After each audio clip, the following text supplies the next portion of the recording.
Eleanor Hayes was never legally married to my father-in-law, my daughter-in-law announced into the microphone, her voice steady, clear, and far too confident for a lie. And just like that, my husband's funeral stopped being a place of mourning and became something else entirely, something colder, sharper, something that felt like a courtroom without a judge. No one moved at first, not the pastor, not the guests, not even my own son standing just a few feet away from me. His eyes fixed somewhere past my shoulder as if I had already disappeared. The room smelled faintly of lilies and polished wood, the kind of scent that's supposed to feel respectful, comforting even, but in that moment it only made the air heavier, harder to breathe. I stood there beside the casket of the man I had spent 43 years loving, building a life with, raising a child with, and I realized that not a single person in that room was looking at me the way they had just 10 minutes earlier. It was subtle, the shift, but unmistakable. A glance held a second too long. A whisper not quite hidden. A silence that felt deliberate. Vanessa lowered the microphone slowly, her hand perfectly still, her posture composed, like she had rehearsed this moment. Of course she had. Vanessa never did anything without planning it 3 steps ahead. I didn't speak. I didn't gasp or defend myself or demand an explanation. I simply looked at her, then at Michael, waiting just for a second, for him to say something, anything that would anchor me back to reality. But he didn't. He stood there in his black suit, jaw tight, eyes distant, and in that silence, I understood more than if he had said the words himself. Around us, the guests shifted in their seats. Someone coughed. Someone else murmured, "What does she mean?" As if I were no longer a person standing in front of them, but a question waiting to be answered. I could feel the weight of every eye in that room, measuring me, reassessing me, rewriting the story of who I was in real time. 43 years reduced to a single sentence spoken by a woman who had been in this family for less than a decade. I folded my hands in front of me, the way I used to during long church services when Michael was a boy, and couldn't sit still, and I focused on keeping my breathing steady. In, out, in, out. I had learned a long time ago that the first reaction is rarely the right one. And Vanessa was watching me. I could feel it. Waiting for me to break, to argue, to give her exactly what she wanted. A scene that would confirm whatever story she had just planted in everyone's mind. But I gave her nothing. Not a word. Not a tear. Just silence. The kind of silence that makes people uncomfortable when they were expecting noise. The pastor cleared his throat eventually, fumbling for something to say, something to pull the room back together, but it was too late. The funeral had already shifted, already fractured. This was no longer about my husband. This was about me. About what I was. Or more precisely, about what Vanessa had just claimed I wasn't. And as I stood there, surrounded by people who suddenly weren't sure where to place me, I realized something else, something quiet but unshakable settling beneath the shock. Vanessa believed she had just ended my story, but all she had really done was start it. I did not leave right away. That is what most people would have done, I suppose. Walk out, gather what little dignity remained, escape the eyes and whispers. But I stayed. I stood there until the pastor regained control of his voice, until the program resumed in a strained imitation of normalcy, until the final hymn was sung by people who could not quite look in my direction anymore. It was important that I stayed. Not for them. For me. I needed to see how far this would go. I needed to understand what exactly Vanessa believed she had just accomplished. When the service ended, the room did not empty the way it usually does after a funeral. People lingered, but not in the soft, grieving way I had seen at other services over the years. This was different. Conversations were quieter, tighter, edged with curiosity. I caught fragments as I moved slowly toward the exit. "Legal marriage," someone whispered. "After all those years," another replied. I kept my expression neutral, my steps measured, my hands folded in front of me as though I were simply another guest leaving the service of a man I had once known. Outside, the late afternoon sun felt almost too bright, as if the world had not received the message that something had just been shattered inside that building. Cars lined the curb in neat rows. The funeral home staff moved with practiced efficiency, opening doors, offering condolences. Life continuing as it always does, whether you are ready for it or not. Michael was standing near the black sedan, speaking quietly with Vanessa. She leaned in close to him, her hand resting lightly on his arm, her posture soft now, almost fragile, as if she had not just dismantled my place in this family with a single sentence. I watched them for a moment before approaching. Neither of them noticed me right away. Or perhaps they did and chose not to. It was becoming difficult to tell the difference. "Michael," I said finally, my voice calm, steady, the way I used to speak to him when he was a boy and needed reassurance. He turned then, and for a brief second something flickered in his eyes. Recognition, maybe. Or discomfort. It was gone almost immediately. "Mom," he said, but the word sounded unfamiliar in his mouth, like something he had not used in a long time. Vanessa straightened slightly, her expression composed, her gaze meeting mine without hesitation. There was no apology there. No uncertainty. Only certainty. That was what struck me most. She believed what she had said. Or at least she believed she could make others believe it. "That was quite a statement," I said, looking at her, not raising my voice, not accusing, simply placing the words between us like an object to be examined. Vanessa smiled, a small, controlled smile that did not reach her eyes. "I think it was important for people to understand the truth," she replied. The truth.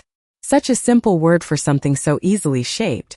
I nodded once, as if considering her answer, though inside, something colder had begun to take form. Not anger. Anger is loud, messy, unpredictable.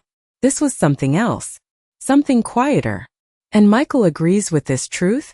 I asked, shifting my gaze to my son. He hesitated. It was brief, but I saw it. The slight tightening of his jaw, the way his eyes moved, just for a moment, away from mine. Then he nodded. "We have looked into things," he said carefully. "There are complications." Complications. Another soft word. Another way of saying something without saying it at all. I studied his face, searching for the boy who used to run into my arms after school, who used to ask me to check under his bed for monsters, who used to believe that I had all the answers. He was still there, somewhere beneath the layers that had formed over the years.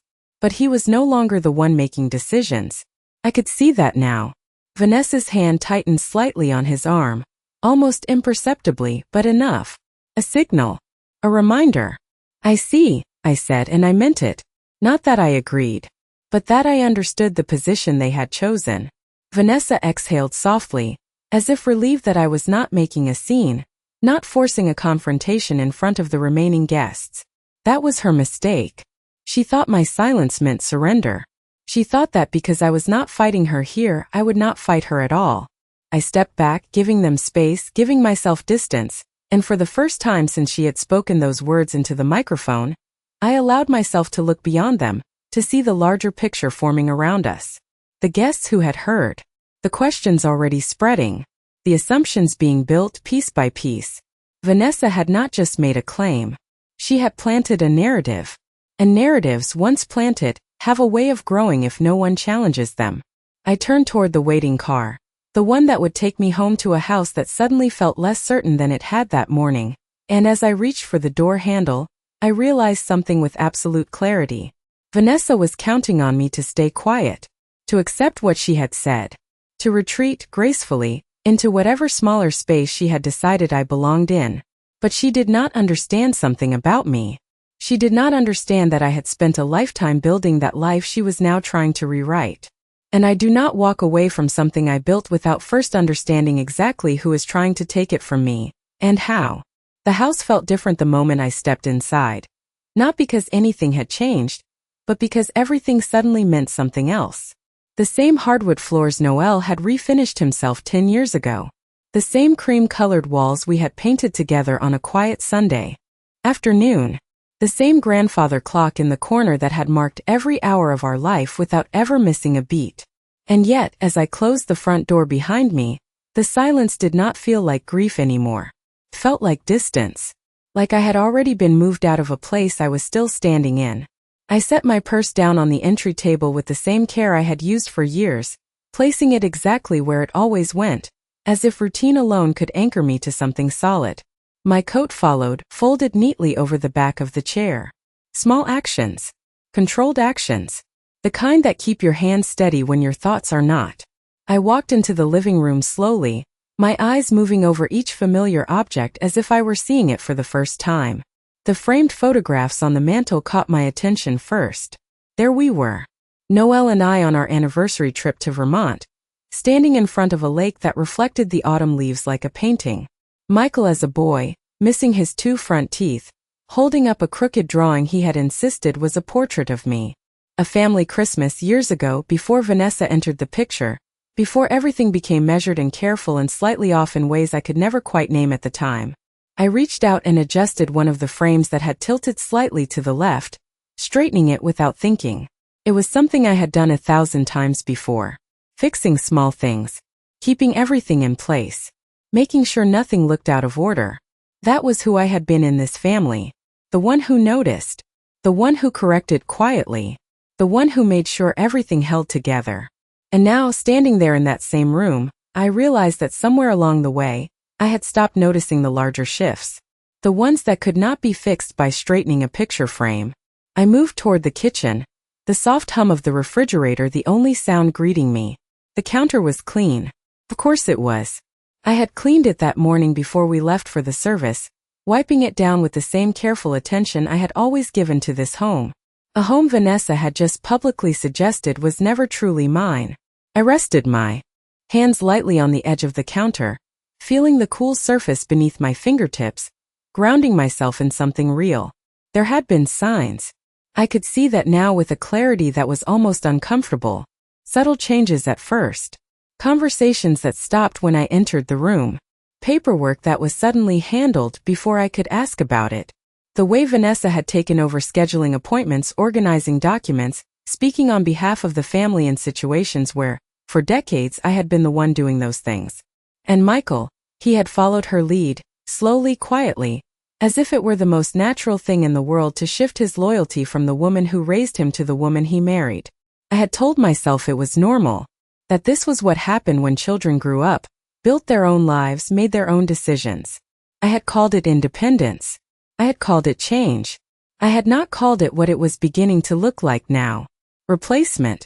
I walked to the sink and turned on the faucet, letting the water run for a moment longer than necessary, watching it disappear down the drain as if it could carry away the weight that had settled in my chest.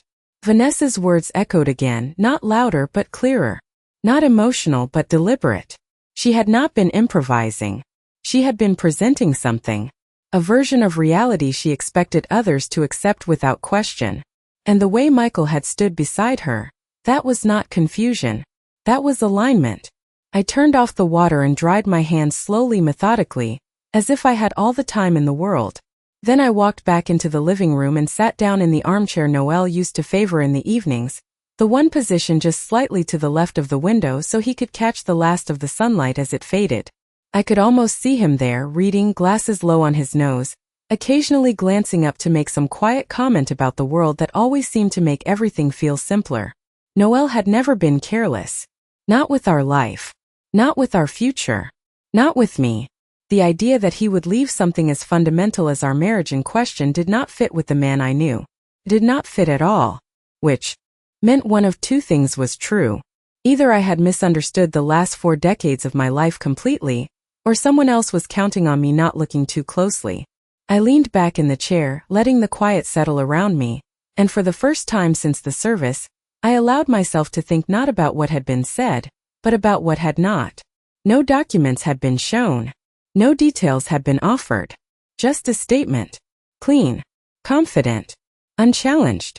And in that absence of proof, I found something more solid than any explanation Vanessa had given. A gap. A space where the truth had not yet been fully revealed. And gaps, I had learned over the years, are where mistakes hide. I looked at the phone on the side table, its screen dark, waiting, and I knew exactly what I needed to do next. Not confront. Not argue. Not react. Those were her moves. Not mine. Mine would be quieter. Slower. More precise. Because if Vanessa believed she had already won, then she would not be watching closely enough to see what I was about to uncover. I did not call anyone right away. That would have been too obvious, too reactive, too easy to anticipate. Instead, I sat there in Noel's chair a while longer, letting the quiet settle into something useful. Grief was still there, of course. It does not leave just because something else takes its place. But it had shifted. It had sharpened. It was no longer something that weighed me down. It was something that kept me still, focused, aware.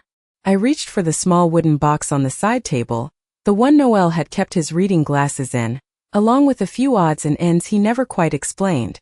Inside, beneath the glasses, was a folded piece of paper I had seen him place there months ago. At the time I had not asked about it. Noel had his systems, his habits. He liked to organize things in ways that made sense to him. I had always trusted that. Now I unfolded the paper slowly, careful not to tear the edges that had already begun to soften with time. It was not a letter. Not exactly. It was a list. Names. Numbers. Dates. At first glance it looked like something related to his business, something routine. But as I read more closely I noticed a pattern. Certain entries were marked differently. Small notations in the margin, written in Noel's careful handwriting. Arrows. Circles. Underlines. He had been tracking something. Not money alone. Not contacts. Something else. I set the paper down on my lap and leaned back, letting my eyes move to the bookshelf across the room. Noel had always believed in being prepared. Not paranoid. Just prepared. You do not wait for problems to show themselves, he used to say. You notice them before they have the chance. At the time I had thought he was talking about work. About contracts. About business decisions. Now I was not so sure. I stood up and walked toward his study, a room I had not entered since the night he passed. The door opened with a soft creak, the air inside still carrying the faint scent of his cologne. Everything was exactly as he had left it. The desk organized but lived in. The chair slightly pushed back. A pen resting at an angle as if he had just set it down moments before. I moved slowly, not wanting to disturb anything unnecessarily, but knowing that whatever I needed to understand was likely here. The filing cabinet stood against the far wall, locked. That was not unusual. Noel kept important documents secured, but I knew where he kept the key. He had shown me years ago, during one of his quiet moments of explanation, as if he had wanted me to remember without making it seem important. I reached into the top drawer of his desk and slid my hand along the back panel until my fingers found the small indentation. The key was still there. Exactly where he had left it. I held it for a moment, feeling its weight, the cool metal grounding me in the present. Then I crossed the room and inserted it into the cabinet lock. Turned easily. Too easily. As if it had been waiting. The drawer slid open with a soft sound, revealing neatly arranged folders, each labeled in Noel's precise handwriting. I scanned them quickly at first, looking for something obvious. Legal. Property. Accounts. Everything appeared orderly, complete. But then I saw it. A folder without a label. Plain. Unmarked. Tucked slightly behind the others, as if it was not meant to be the first thing someone noticed, but not hidden either. I pulled it out carefully and opened it on the desk. Inside were documents I did not immediately recognize. Not because they were unfamiliar in form, but because they were unfamiliar in purpose. Certificates. Copies of filings. Signatures. My name appeared more than once. So did Noel's. But there were differences. Dates that did not align with what I remembered. Not dramatically. Just enough to raise a question. I read each page slowly, my eyes moving from line to line, absorbing the language, the structure, the intent. This was not careless paperwork. This was deliberate. Constructed. Reviewed. Finalized. Noel had not left anything to chance. And yet, Vanessa had stood in that room and declared something entirely different. I closed the folder gently and rested my hand on top of it, feeling the steady surface beneath my palm. There was no rush now. No need to react quickly. In fact, speed would only work against me. What I needed was clarity. And I was beginning to see the outline of it forming. Vanessa had spoken with confidence because she believed her version of events could not be challenged easily. Because she assumed I would not know where to look, or how to understand what I found. Because she believed that whatever Noel had left behind could be reshaped, reinterpreted, controlled. I turned slightly, looking around the study once more, taking in the quiet order Noel had created, the systems he had put in place, the subtle ways he had ensured that things would not fall apart without him. He had known something. Or at least, he had anticipated the possibility of it. That much was clear now. I gathered the papers and returned them to the folder, placing it back exactly where I had found it. Then I locked the cabinet again and returned the key to its hidden place. Nothing disturbed. Nothing out of order. That was important. Because if Vanessa was watching, if she was expecting any sign that I had begun to question her claim, I intended to give her none. I walked back into the living room and picked up my phone, turning it over in my hand once before unlocking the screen. There were names I could call. People who would answer. People who had known Noel professionally, legally, personally. But I would not call just anyone.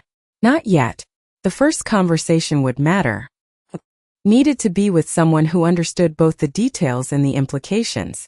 Someone who would not dismiss a question simply because it came from a widow who had just been publicly undermined. I scrolled through my contacts slowly, deliberately, until I found the name I was looking for. I did not press call right away. Instead, I looked at it for a moment, considering everything that had happened, everything that had been said, everything that had been left unsaid. Then, without hesitation, I pressed the button and lifted the phone to my ear, my voice steady as it connected, ready not to argue, not to defend, but to understand exactly what Vanessa had just tried to take from me, and whether she had made a mistake in thinking I would not notice. The line rang only once before it was answered, which told me everything I needed to know about the man on the other end. "Eleanor," he said, his voice measured, familiar, and already aware that this was not a casual call. "I was expecting to hear from you." I did not ask how he knew. Men like Robert Langford did not rely on coincidence. They relied on patterns, and my call fit one. "Then I will not waste your time," I replied, settling into the chair again, the folder still fresh in my mind. "Something was said today that does not align with what I know to be true, and I need clarity." There was a brief pause, not of hesitation but of consideration. "I assume this is about the statement made at the service," he said. "Not a question. A confirmation." I closed my eyes for a moment, letting the memory pass through me without resistance. "Yes," I said simply. "She claimed that my marriage was not legally valid." Another pause, slightly longer this time, followed by the faint sound of papers being moved on his end. I could picture him in his office, the same one Noel had visited for years, the same desk where decisions had been made quietly, carefully, without unnecessary drama. "And you are calling me because you believe that claim is incorrect," Robert said. "I am calling you," I replied, choosing each word with precision, "because I do not base my understanding of my life on what is said into a microphone by someone who benefits from rewriting it." That earned the slightest shift in his tone. Not surprise. Approval. "Fair enough," he said. "Then let us look at what is actually in place." I could hear the turning of pages now, the soft rhythm of someone navigating a system they knew well. "Eleanor," he continued, "your marriage to Noel Hayes was properly registered, legally recognized, and never dissolved. There is no record, no filing, and no amendment that would invalidate that status." I let the words settle, not because I doubted them, but because I wanted to hear what came next. Because there is always something that comes next. "However," he added, and there it was, "there have been inquiries. In the past 6 months." I opened my eyes. "Inquiries," I repeated. "From whom?" The answer came without hesitation. "From your daughter-in-law." I did not react outwardly. I did not need to. The shape of the situation was becoming clearer with each sentence. "And what exactly was she inquiring about?" I asked. Robert exhaled softly, not out of discomfort, but out of the recognition that this was the part that mattered. "She requested copies of certain documents," he said. "Marriage records, property filings, trust structures. She presented it as part of estate preparation. That is not unusual, especially when one party is in declining health. Noel had not been declining. Not in the way that required intervention. But Vanessa had always been good at framing things in ways that sounded reasonable, responsible even. "And you provided those documents," I said. "In part," Robert replied. "Only what she was authorized to receive. There were limitations." Limitations. Another word that carried weight without revealing its full meaning immediately. "What kind of limitations?" I asked. This time the pause was deliberate. Not to withhold but to ensure clarity. "Noel had established certain protections," Robert said. "Structures that restricted access to specific assets and legal authorities. Those protections did not extend to her." I leaned back slightly, feeling the pieces begin to connect. Vanessa had information but not all of it. Enough to construct a narrative. Not enough to guarantee it would hold. Did she attempt to challenge those limitations? I asked. She asked questions, Robert said. Carefully worded questions. Hypotheticals. Scenarios. She never made a direct claim. Not until today, it seems. Of course she had not. That would have required proof.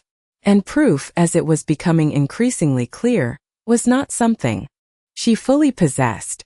Robert, I said, my voice steady, grounded in something far more solid now than it had been just hours earlier. Is there any legal basis, any at all, for the statement she made? The answer came without delay. No, he said. Clean. Final. Certain. I allowed myself a single breath of relief, but I did not let it linger. Relief can make you careless. And carelessness is what people like Vanessa depend on. Then what she did today, I continued, was not clarification. It was positioning. Yes, Robert said quietly. That would be an accurate assessment. I looked toward the window, the light outside beginning to fade. The day closing in on itself in a way that felt almost symbolic. A beginning disguised as an ending. She believes she can control the narrative, I said. She believes that if she says it confidently enough, publicly enough, it becomes truth. That is often how these situations begin, Robert replied. But not how they end. I let that sit between us for a moment. Not as reassurance but as confirmation. I will need copies of everything, I said finally. Every document relevant to my marriage, to Noel's estate, to any structure he put in place. I anticipated that, Robert said. I will have them prepared. I nodded, though he could not see it. And Robert, I added, my tone unchanged but my intent unmistakable, I would also like a complete record of her inquiries. Dates. Requests. Responses. Everything. This time there was no pause. Understood, he said. I ended the call a moment later, placing the phone back on the table with the same care I had used all day. Nothing rushed. Nothing careless. Vanessa had made her move. A public one. Confident one. But it had been built on something incomplete. And incomplete structures have a way of collapsing when pressure is applied in the right place. I looked once more at the quiet room around me, at the life Noel and I had built piece by piece, and for the first time since the service, I allowed a small, almost imperceptible shift in my expression. Not a smile. Something sharper. Because now I was no longer reacting to what had been said. I was preparing for what would come next. I did not sleep much that night, but it was not because of grief.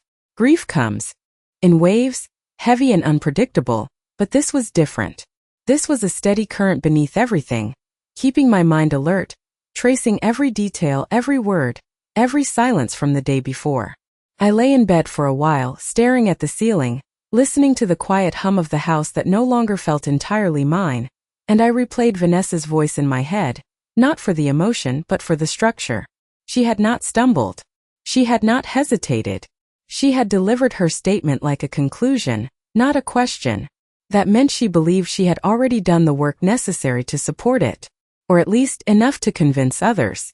The difference between those two things mattered. I got up just before sunrise, moving through the house with the same calm precision I had carried all day. The kitchen was still, the air cool, the early light just beginning to filter through the windows. I made coffee the way Noel liked it, out of habit more than intention, measuring carefully, waiting for the machine to finish, pouring it into his mug instead of mine without thinking. I stood there for a moment holding it, then set it down untouched. Some habits take longer to adjust than others. I took my own cup and moved to the dining table, sitting in the same chair I had used for years, facing the window. The street outside looked unchanged. A neighbor walking their dog. A car passing slowly. Ordinary life continuing with quiet indifference. I wrapped my hands around the cup, letting the warmth settle into my fingers, grounding me again in something simple, something real. Then I reached for my phone. There were 3 missed messages. All from the same number. Michael. I opened the first one. We should talk. The second. Mom, I think things got out of hand yesterday. The third sent later in the evening. Vanessa did not mean for it to come out like that. I read them once, then again, noting not what was said but what was not.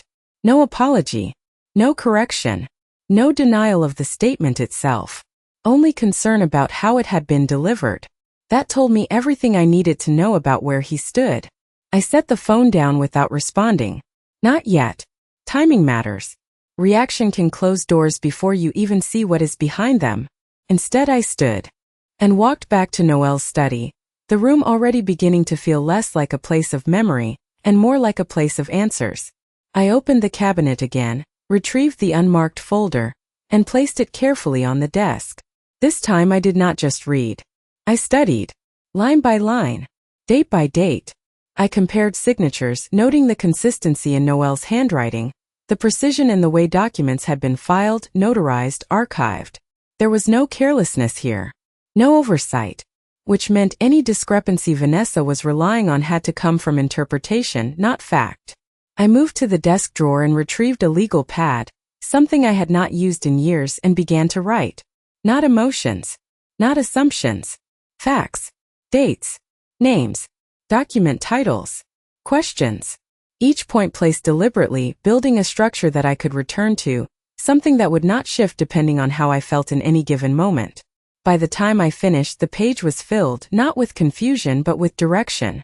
I knew what I needed to verify. I knew what I needed to ask.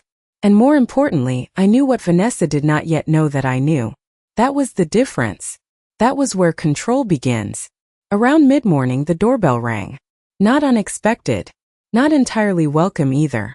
I walked to the door without rushing, opening it to find Michael standing there, hands in his pockets, shoulders slightly tense, as if he were preparing for resistance.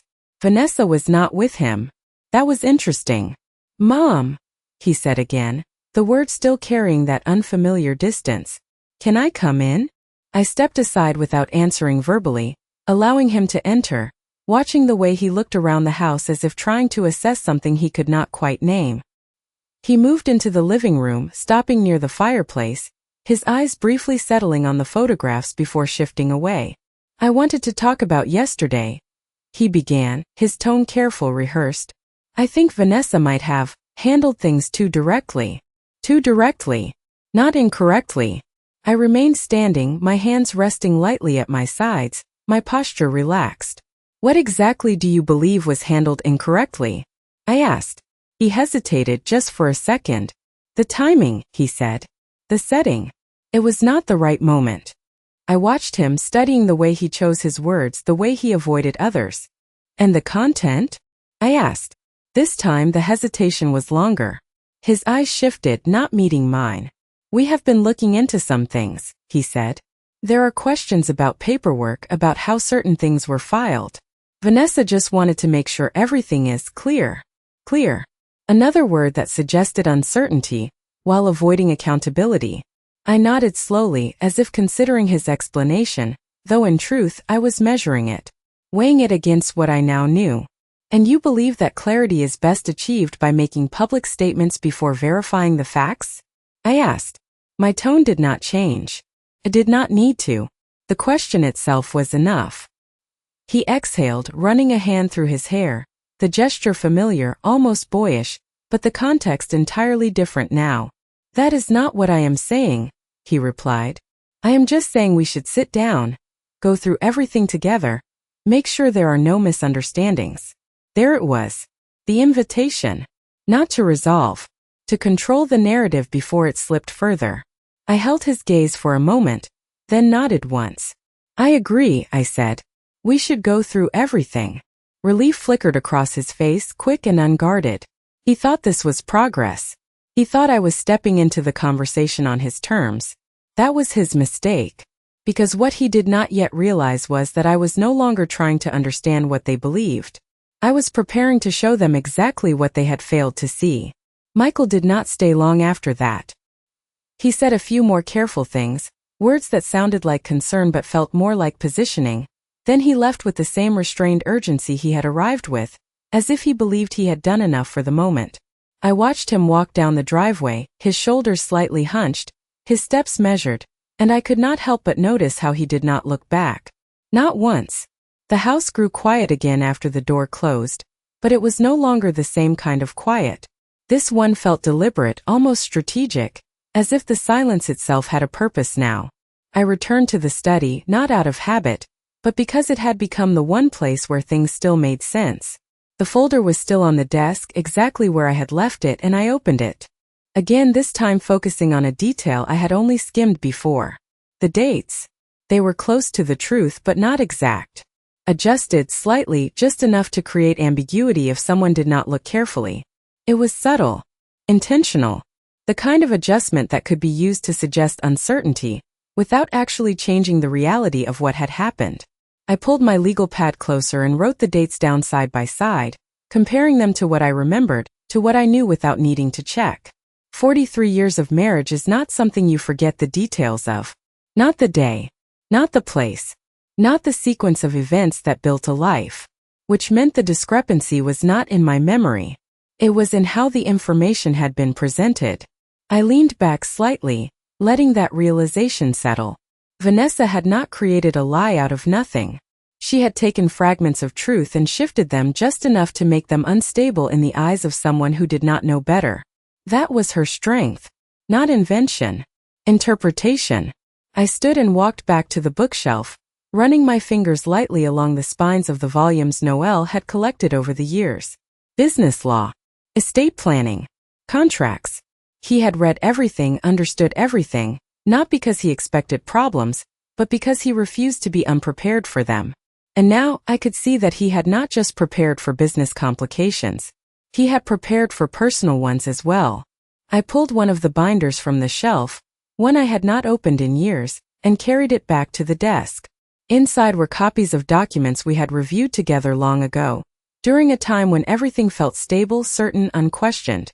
I flipped through the pages carefully, stopping when I found what I was looking for. The original certificate. The one that marked the beginning of everything. The details were clear. Precise. Unambiguous. I placed it next to the copies from the unmarked folder and compared them side by side. There it was. The difference. Small. Almost invisible to someone not paying attention. But once seen, impossible to ignore. A shift in how the information was referenced. Not changed but framed differently. Enough to raise doubt if presented confidently. Enough to support a claim if no one challenged it. I sat there for a moment, looking at both versions, and I felt something settle into place inside me. Not anger. Not even relief. Something steadier. Understanding. Vanessa was not relying on proof. She was relying on perception. On the assumption that no one would take the time to verify the details, that the weight of a public statement would be enough to carry her version forward. And for most people it would be. Most people do not question what is presented with certainty, especially in a moment already filled with emotion and confusion. But I was not most people. And this was not a moment I intended to let pass without clarity. I reached for my phone again, not to call Robert this time, but to check something else. A message had come through while I was in the study. Unknown number. I opened it slowly, reading the short line displayed on the screen. If you are looking into the documents, you are asking the right questions. No name. No explanation. Just that. I read it again, then once more, noting the wording, the timing. Someone knew I had started looking.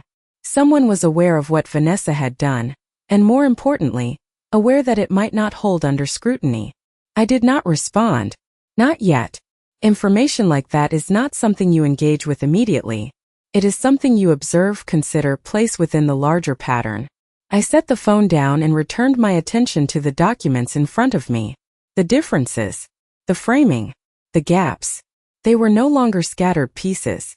They were part of a structure now, one that I could see clearly enough to begin mapping out the next step. Vanessa had made her move in public, where perception could work in her favor. What she had not accounted for was what would happen when that perception was tested against something more solid. Something documented. Something precise. I closed the binder and the folder, placing them back exactly where they belonged, maintaining the same order, the same appearance, leaving no trace that I had been through them with this level of attention. That was important, because the advantage I had now was not just in what I knew, but in what she did not know I knew. And as I stood there in the quiet of Noel's study, the weight of everything finally settling into a clear, steady focus, I understood something with absolute certainty. Vanessa had not just made a claim. She had exposed the exact place where her story could be undone. I did not reply to the message, but I did not ignore it either. I left it there on the screen for a moment longer than necessary, studying the wording again, the tone, the timing. It was not careless. Whoever sent it knew exactly when to reach out. Not before I started looking, not long after, but precisely at the point where doubt had shifted into direction. That meant they had been watching not just the situation but me. I locked the phone and set it face down on the table, resisting the instinct to react. Information like that is not an invitation. It is a signal. And signals are meant to be interpreted, not answered immediately. Instead, I moved back to the study and sat down, pulling the legal pad closer once again. I added a new line beneath the others. Unknown contact. Aware of document review. Timing suggests proximity to Vanessa or legal process. I did not speculate beyond that. Speculation clouds judgment. Facts sharpen it. I tapped the pen lightly against the paper once, twice, then set it down. There was a pattern forming now, not just in the documents but in the behavior surrounding them. Vanessa had gathered partial information. She had tested boundaries through inquiries. She had constructed a version of events based on selective framing. And then she had chosen the most public, emotionally charged setting possible to present it as truth. That was not impulsive. That was strategy. But strategy built on incomplete information always carries risk. I stood and walked to the window, looking out at the quiet street again, the same neighbor now returning with the dog, the same slow rhythm of ordinary life continuing as if nothing had changed. But something had. Not outside. Inside. I could feel it clearly now. The shift from reacting to observing. From observing to planning. That was where control lived. I turned away from the window and picked up my phone again, scrolling through my contacts with more intention this time. There was someone else I needed to speak to. Not about the legality. That had already been confirmed. This was about something different. Access. Records. Movement. The kind of information that does not appear in formal documents but exists in the spaces between them.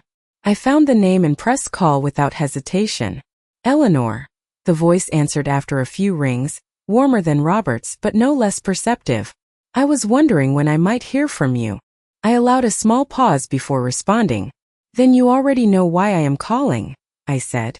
I know enough, she replied. But I would rather hear it from you. I nodded slightly, even though she could not see me. I need to understand who has accessed certain records over the past 6 months, I said. Not just what was requested, but how often and from where. There was a brief silence, followed by the soft sound of typing. That is not information I give out casually, she said. I am aware, I replied. And I am not asking casually. Another pause. Longer this time. Weighing. Considering. Then, give me a moment.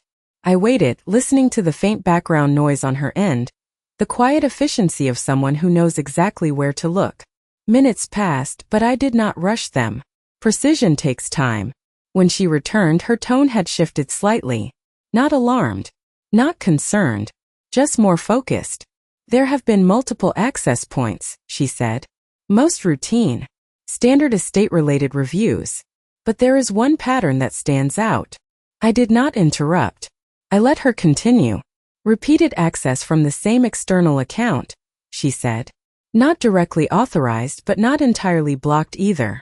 It was operating within a narrow window, just enough to gather fragments without triggering a full review. Fragments. That word again. Consistent. Intentional. Can you identify the account? I asked. Not definitively, she replied. But I can trace its association. I waited. It links back to a legal assistant, she said. One who was temporarily assigned to Robert's office during a transition period. I felt the pieces shift again, aligning more clearly now. Not a direct breach. Not an obvious violation. Something quieter. Something that could be dismissed as oversight if not examined closely.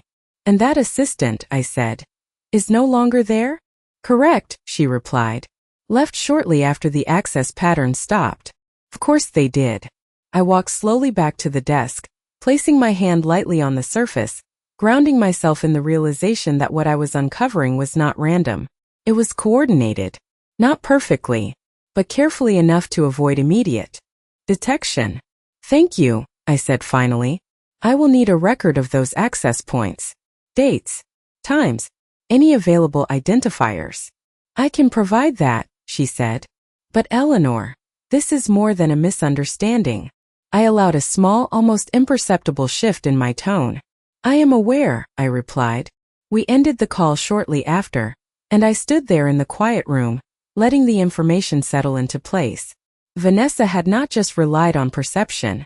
She had built her narrative using pieces she was never meant to have in full. Pieces gathered through indirect access, filtered, reframed, and then presented as certainty. It was clever, controlled, and incomplete. I looked down at the legal pad, at the growing list of facts, connections, and now confirmations, and I understood something with absolute clarity. The story Vanessa had told was not just fragile. It was traceable. And anything that can be traced can be exposed. Not with noise, not with confrontation, but with precision. I picked up the pen again and added one final line beneath the others. External access confirmed. Source identified. Narrative built on fragments. Then I set the pen down and closed the pad, my next step already forming with quiet certainty. Because now it was no longer a question of whether Vanessa was wrong. It was a question of when and how that would be revealed. I did not rush the next step. That would have undone everything I had just uncovered. Instead, I let the information settle, giving it time to form into something stronger than reaction. By the following afternoon, everything was in place. The documents Robert had promised arrived in a sealed envelope, precise, organized, undeniable.